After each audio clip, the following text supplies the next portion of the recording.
The first time I saw her after all these years, I wanted to scream, cry, and run in all directions at once, and somehow none of those options seemed nearly dramatic enough. She had that same sharp tilt of her head, that same faint smirk that used to make my stomach flip in college, and suddenly the crowded coffee shop around us felt like a stage with only the two of us performing. I had avoided this reunion not because I didn't want to see her, but because I knew my heart was still a little too honest, too fragile, too obsessed. Emily and I had been inseparable in college, the kind of friends who whispered secrets under shared blankets, swapped clothes like rituals, and stole glances across lecture halls that no one else understood.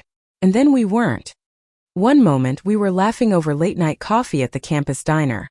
The next we were drifting apart as life carried us to separate cities, separate careers, separate lives. I thought I had moved on. I had convinced myself I had.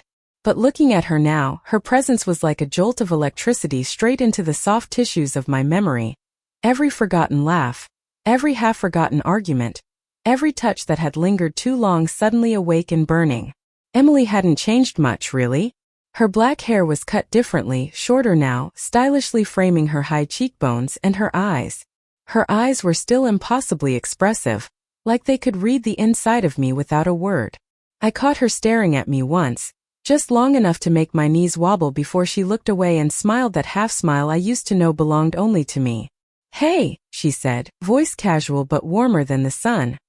"I didn't think you'd actually come." I swallowed hard. Yeah, I almost didn't.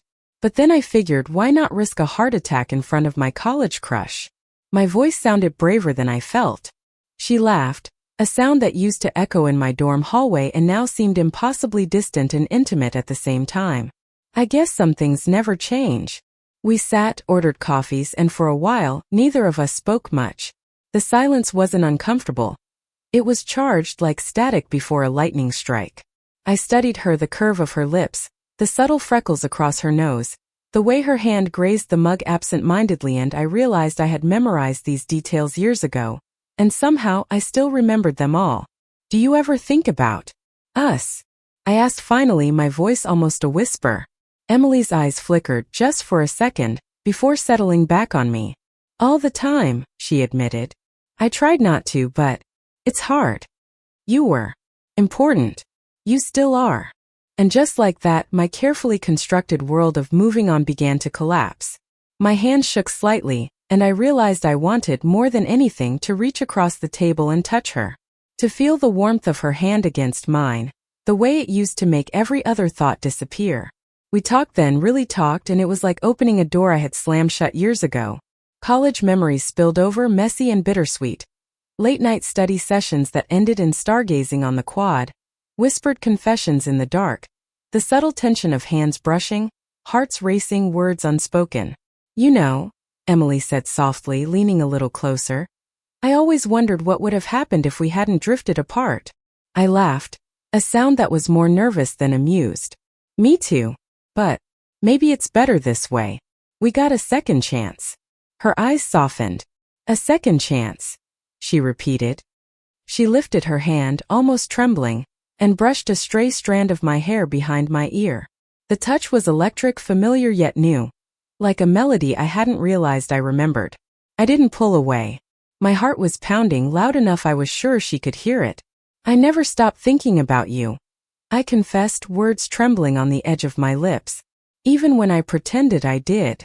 Her gaze dropped to my lips for just a heartbeat longer than it should have, and then she leaned in. Slow, tentative at first, then with a boldness that made my chest tighten. Our lips met, soft and questioning at first, then with a hunger that had been buried under years of separation. The coffee shop faded into background noise, the hum of chatter, the clinking of cups, the faint jazz music playing somewhere, and all that existed was us. The past, all its confusion and heartbreak, seemed to dissolve in that kiss, leaving only the raw electric truth of our feelings. When we finally pulled apart, breathless and laughing softly, Emily rested her forehead against mine. "I missed you," she whispered. "I missed you more than I realized," I admitted. We left the coffee shop hand in hand, walking slowly through the city streets. The American autumn wrapped around us like a gentle cocoon. The scent of roasted chestnuts, the crunch of leaves underfoot, the golden sunlight spilling over the buildings. We talked and laughed and fell back into the rhythms of each other's lives as though no time had passed at all. And yet, beneath the joy there was an undercurrent of cautiousness. We had both been hurt before, both had learned to protect our hearts. But in each other's arms the hesitation faded, replaced by a quiet certainty that some connections are too strong to ever truly break. Over the next few hours we wandered through the streets, shared old memories and created new ones. We sat on a park bench, watching the sunset paint the skyline with streaks of orange and pink. Emily rested her head on my shoulder, and I felt a profound sense of rightness, as if the universe had conspired to give us this moment, this second chance. "I can't believe it took us this long," I murmured, fingers entwined with hers. "Better late than never," she replied, nuzzling closer. The city around us pulsed with life, oblivious to the quiet miracle happening on that bench. Two hearts, once separated by circumstance and fear, found each other again, stronger and more aware than ever. And as darkness fell, we lingered in that golden twilight, the world around us shrinking to the simple, perfect reality of being together again. For the first time in years I felt whole. We didn't need to speak of the past anymore, didn't need to justify the years apart. Our hearts remembered everything, and our lips confirmed it. That night, walking back to our shared apartment for the weekend visit we had impulsively decided on, I realized that love, real love, has a stubborn persistence. It waits, it tests, it disappears and reappears. But when it finds its way back, it is overwhelming, undeniable, and utterly beautiful. Emily and I collapsed onto the couch in a tangle of limbs and laughter, finally letting the weight of separation dissolve completely. "I can't believe we're actually here," I whispered. "Neither can I," she replied, eyes glimmering with emotion. "But I like it." And in that moment, with her heartbeat against mine, the city lights twinkling outside, I knew that the story we thought had ended in heartbreak was only beginning a new, more radiant chapter. The next morning, sunlight spilled through the apartment windows, painting everything in soft gold. I woke to the sound of birds chirping outside and the warmth of Emily curled against me. My eyes traced the curve of her shoulder, the gentle rise and fall of her breathing, and I realized I hadn't just dreamt last night, I was living it. She stirred and opened her eyes slowly, squinting against the morning light. "Morning," she said, her voice husky and soft. "Morning," I replied, my own voice barely above a whisper, afraid to shatter the fragile magic of the moment. We lingered in bed, talking quietly about the trivialities of life, coffee preferences, the most ridiculous professors we had in college, and the little things that made us laugh. But even in these small conversations, there was a current of intensity, an unspoken acknowledgement that our reunion was more than just nostalgia. It was a second chance at something deeper, something neither of us had dared to hope for after all those years. Later, we ventured out into the crisp autumn air, deciding to explore the city together as if we were tourists in a place we had known all our lives. Emily held my hand in hers, fingers intertwined, and I felt a spark of warmth that traveled straight to my chest. Every glance, every brush of her skin against mine, carried the weight of memory and the thrill of newness. We wandered through the farmer's market, sampling homemade pastries and apples, laughing at each other's exaggerated tasting expressions. "You always were dramatic," Emily teased, nudging my shoulder with hers. "And you always encouraged it." I shot back, laughing, the sound spilling into the cool morning air. We stopped by a small bookstore, and I found myself trailing behind her, watching as she ran her fingers along the spines of the books. There was a gentle grace to her movements, a kind of quiet beauty that always left me breathless. She picked up a worn copy of a poetry collection and held it up with a playful smile. "Remember when we used to read poetry aloud in the dorm, pretending we were sophisticated?" I nodded, feeling a rush of nostalgia. "And you always picked the most embarrassing ones to make me blush." Emily laughed, a soft melodic sound that made my heart swell. "Maybe some things never change." We found a small cafe tucked away down a side street, the kind with mismatched furniture and a warm, welcoming smell of coffee and baked goods. We claimed a corner table, sitting close, our knees brushing under the table as if drawn together by some invisible force. The conversation turned from light-hearted memories to the more serious, deeper topics we had avoided for so long. "I want to know everything," I said quietly, my voice tentative but earnest. About your life, your dreams, your fears. Everything I missed. Emily's eyes softened, and she reached across the table, covering my hand with hers. I'll tell you everything, she promised. But only if you promise the same. No holding back this time. I promise, I said, feeling a thrill of anticipation and vulnerability. And so we spoke, sharing the moments that had shaped us in the years apart, the heartbreaks, the triumphs, the moments of loneliness and self-discovery. There were tears, confessions, and laughter, a mingling of emotions that left us both raw and exposed. But through it all there was a tenderness, a trust that had never fully disappeared, only paused, waiting for this moment to return. As the afternoon sun dipped lower in the sky, casting a golden glow over the city streets, we decided to take a walk along the river. The water reflected the colors of autumn, reds and oranges mingling with the soft blues of the sky.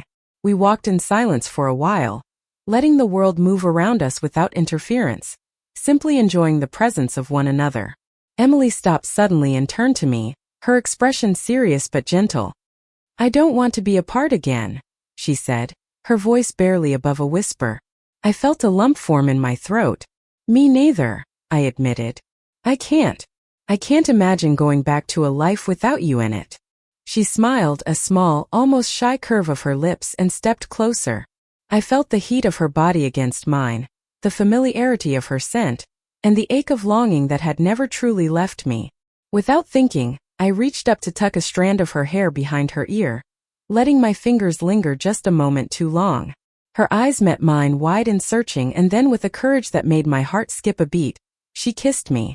The kiss was slow, deliberate, a gentle exploration of a connection that had survived years of distance. I responded instinctively, pressing closer, feeling the warmth of her lips, the softness of her hands against my back.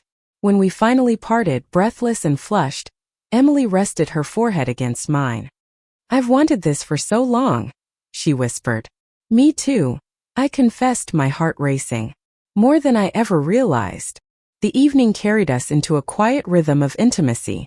We returned to the apartment, cooking dinner together, laughing at the inevitable mishaps, sharing stories that had never been told.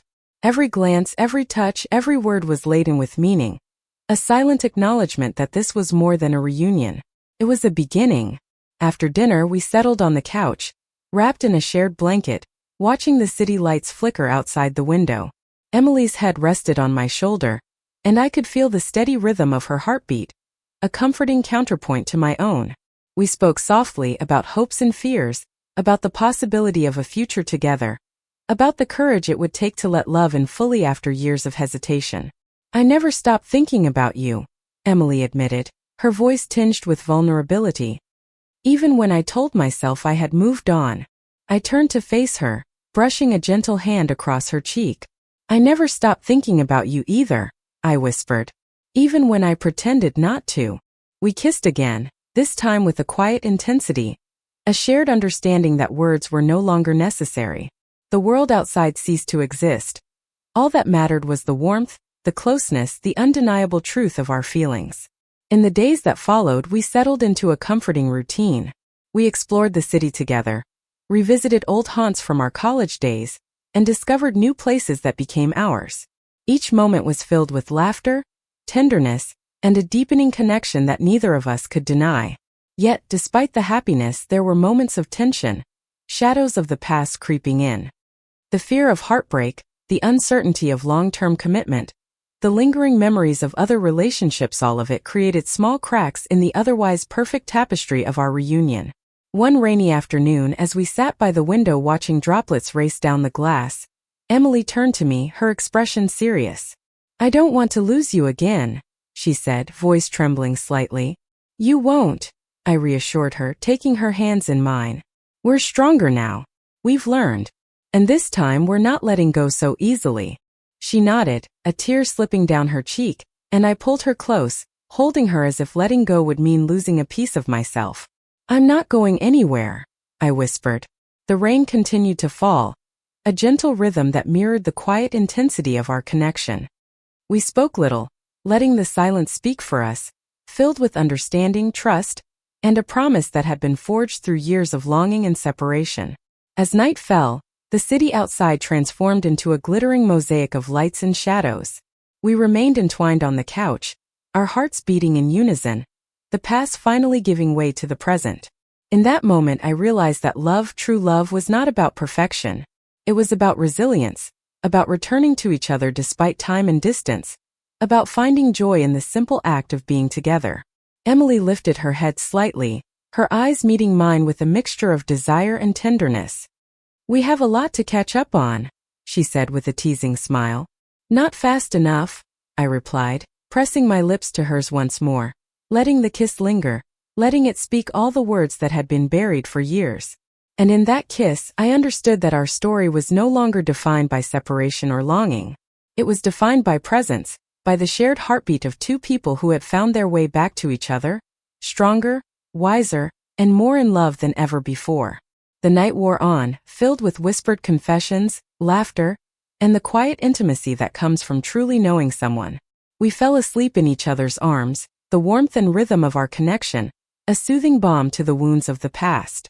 In the days and weeks that followed, we continued to explore the possibilities of our renewed relationship.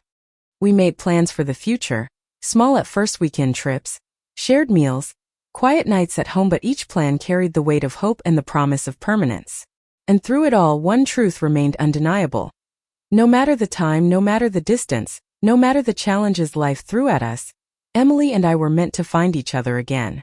Our hearts, once fractured by separation, had healed in the light of reunion, stronger and more beautiful than ever. Days turned into weeks, and the initial euphoria of reunion began to settle into something deeper, something real. Emily and I had fallen into a rhythm together, one that felt both familiar and exhilaratingly new. Yet, even in our bliss, the shadows of past misunderstandings and heartbreak lingered, subtle but persistent.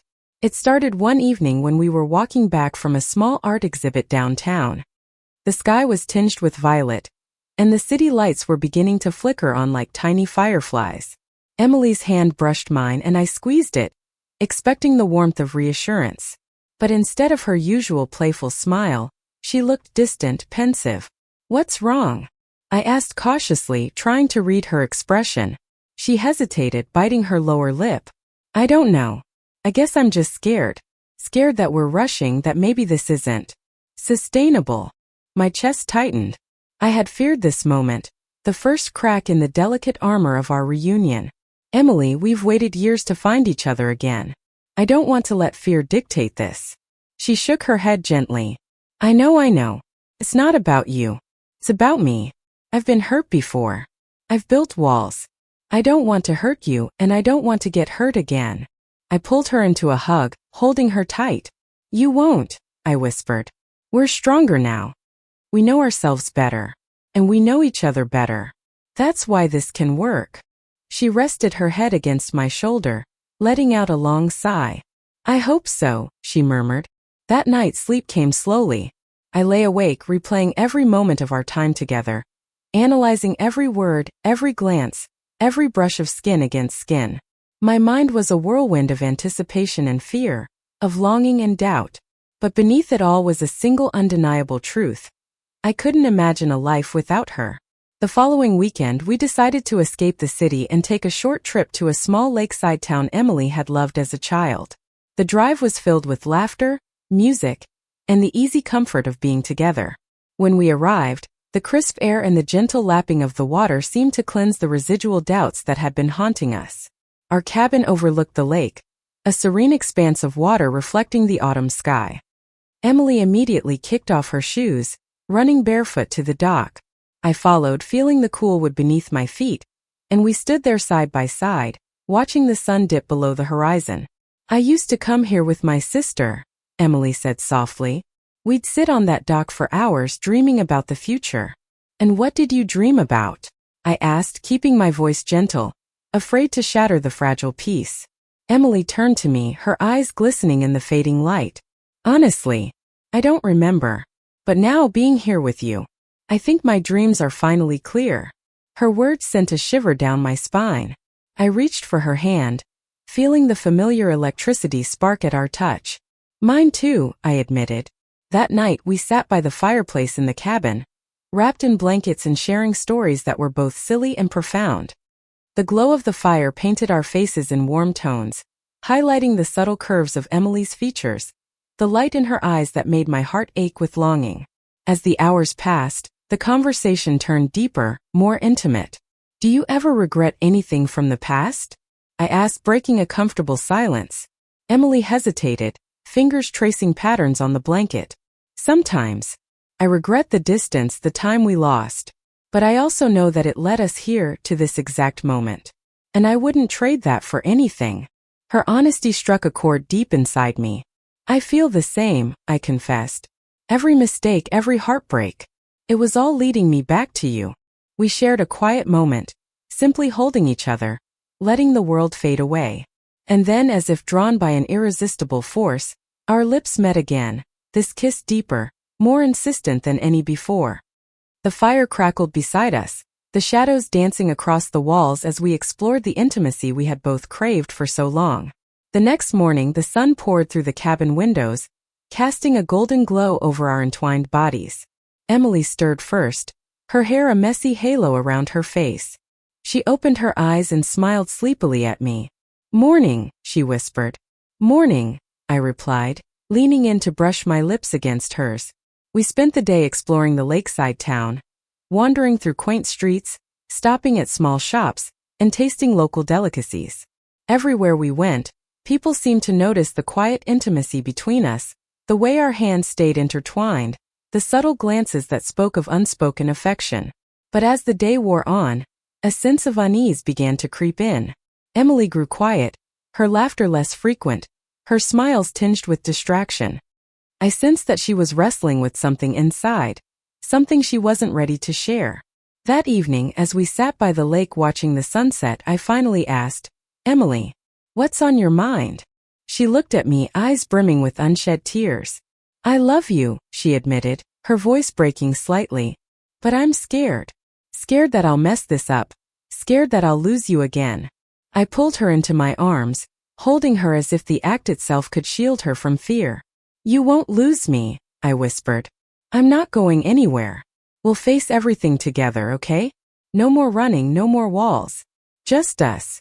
Tears spilled down her cheeks, and I brushed them away gently. "I've waited so long for this," she murmured. "For you. For us." "And I've waited too," I said, pressing a kiss to her forehead. "We're finally here. Together.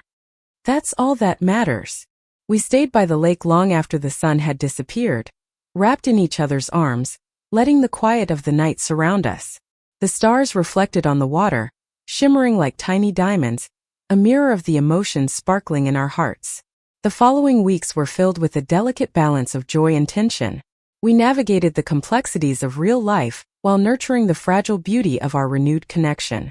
There were moments of doubt, of jealousy, of miscommunication, but through it all, the love between us grew stronger, more resilient, more profound.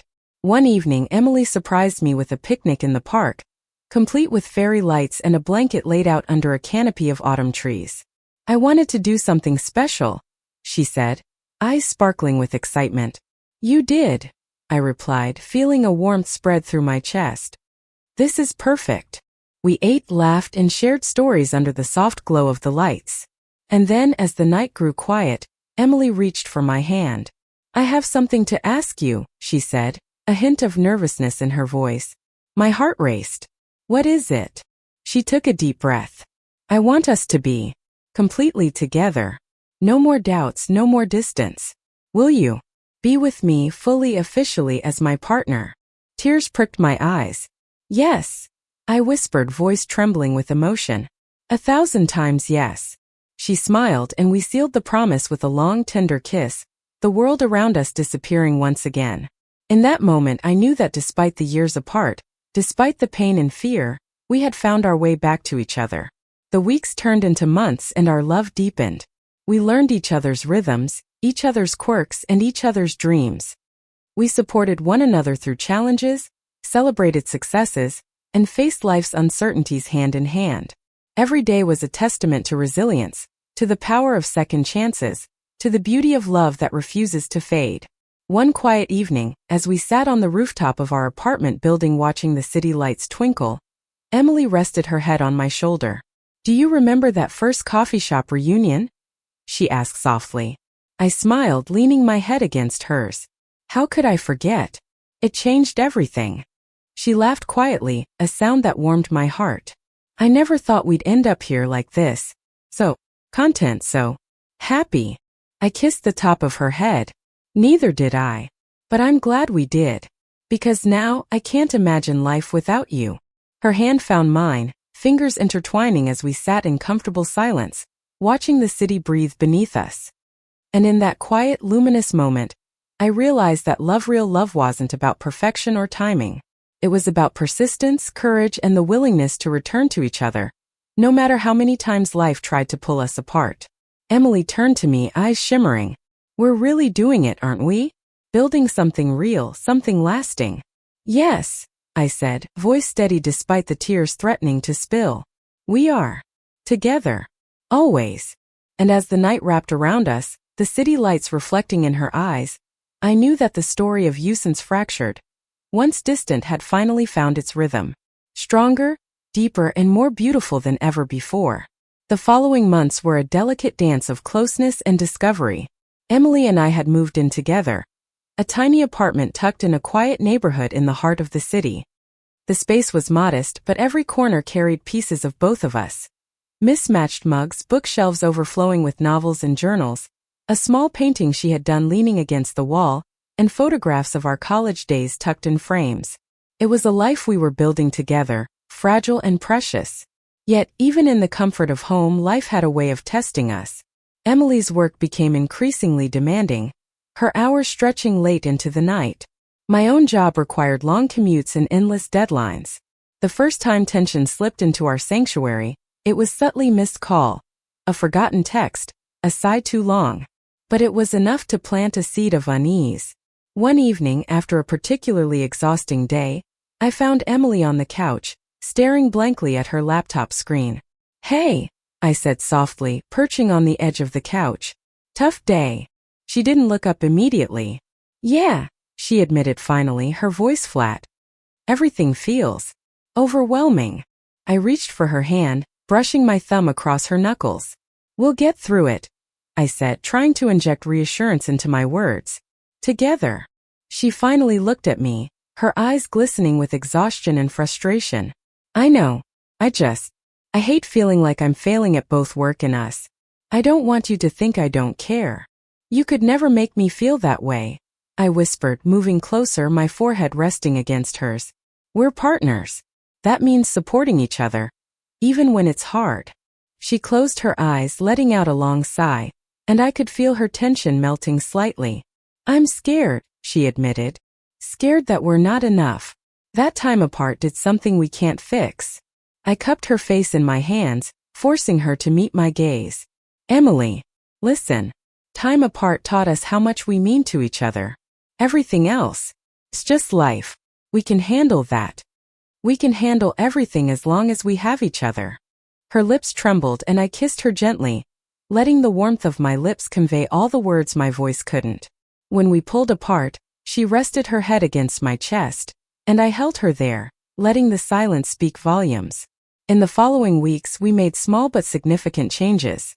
We prioritized nights together, even if only for an hour, where phones stayed off and work stayed out. We started cooking dinner as a team, turning ordinary meals into rituals of laughter and shared stories. We spent weekends exploring the city, wandering through art galleries, cozy bookstores, and quiet parks. Every moment was a thread, weaving a tapestry of intimacy, resilience, and love. One chilly autumn evening, Emily suggested a spontaneous trip to the countryside. I just need space. Time with you without everything else crowding in, she explained. I agreed immediately, thrilled at the idea of escaping the city lights and embracing the open fields, crisp air, and quiet nights together. We drove through winding roads, windows down, hair whipping in the wind, and laughter spilling from the car like music. The cabin we rented overlooked a secluded lake, the water shimmering under the moonlight. That night we sat on the dock wrapped in blankets, shoulders brushing, sharing stories long into the night.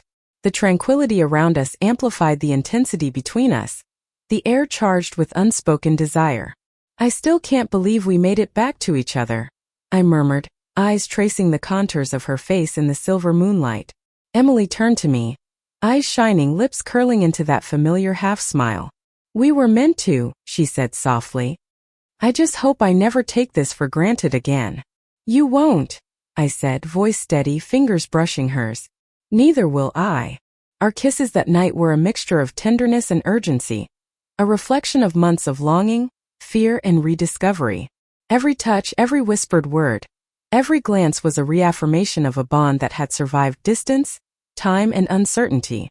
The next day, we decided to hike along a trail that wound through the surrounding hills. The trees were ablaze with fall colors, leaves crunching under our feet. Emily ran ahead playfully, looking back with that mischievous grin I had loved for years. I chased her, laughter echoing through the quiet forest, until we collapsed onto a blanket of leaves, breathless and exhilarated. I love you, I said suddenly, turning to face her. I love you too, she replied instantly, her smile radiant, eyes sparkling with unshed tears. The simplicity of the moment, the rawness of the emotion, the sheer honesty between us, made everything else fade away. For the first time in months, life felt uncomplicated, pure and ours.